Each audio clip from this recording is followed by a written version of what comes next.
Hello, c'est Anna et le soir. J'espère que vous allez bien, que vous avez passé un bon Noël. Si vous ne le fêtez pas, j'espère simplement que vous allez bien, que vous profitez bien de ce moment. Et je vais faire une vidéo très courte, mais un peu plus longue qu'un short. Et on va voir ce sur quoi vous devriez travailler en 2025. Quel axe devriez-vous améliorer? Donc, je vais faire plusieurs choix.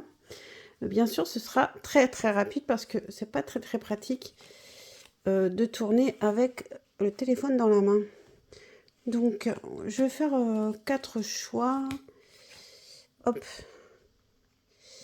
Donc, mettez sur pause, évidemment, comme d'habitude, si vous n'avez pas fait votre choix. Et la question, c'est sur quoi devriez-vous travailler en 2025, entre autres, hein, en dehors des résolutions que vous avez déjà pensé prendre.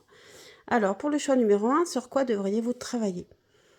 Alors, ici, on a l'as de bâton, prendre plus justement de résolution et d'action. Entrez en action, faites ce que vous dites, saisissez les opportunités qui sont bonnes pour vous, soyez un peu moins timide, soyez un peu moins réservé. Et pourquoi? Qu'est-ce que ça pourrait vous apporter? Parce que ici, vous recevez, vous rendez compte de ce qui est bon pour vous, mais vous n'allez pas jusqu'au bout parce que vous n'allez pas dans l'action. Alors, vous recevrez beaucoup plus d'abondance si vous entrez en action. Voilà, pour le choix numéro 1. Pour le choix numéro 2, sur quoi devriez-vous travailler en 2025? Qu'est-ce que vous devriez améliorer? On a le roi de denier. Soyez plus stable professionnellement, plus solide. Donc ici, soyez suffisamment stable pour pouvoir aider aussi ceux qui sont autour de vous. Si vous êtes un homme, c'est aussi être un bon père de famille, prendre soin des siens. Pourquoi? Qu'est-ce que ça pourrait vous apporter?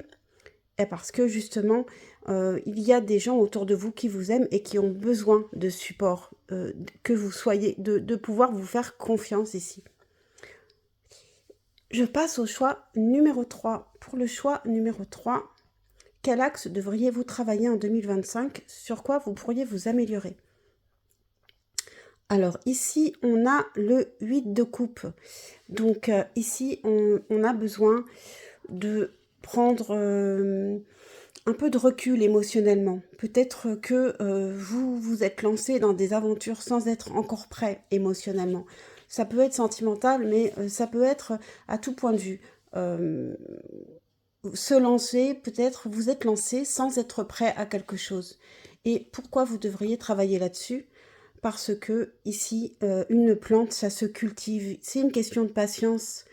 Quand la fleur n'est pas encore fleurie, eh bien, c'est pas encore le moment. Donc, il faut, euh, il faut patienter et se sentir suffisamment fort pour se lancer dans quelque chose émotionnellement.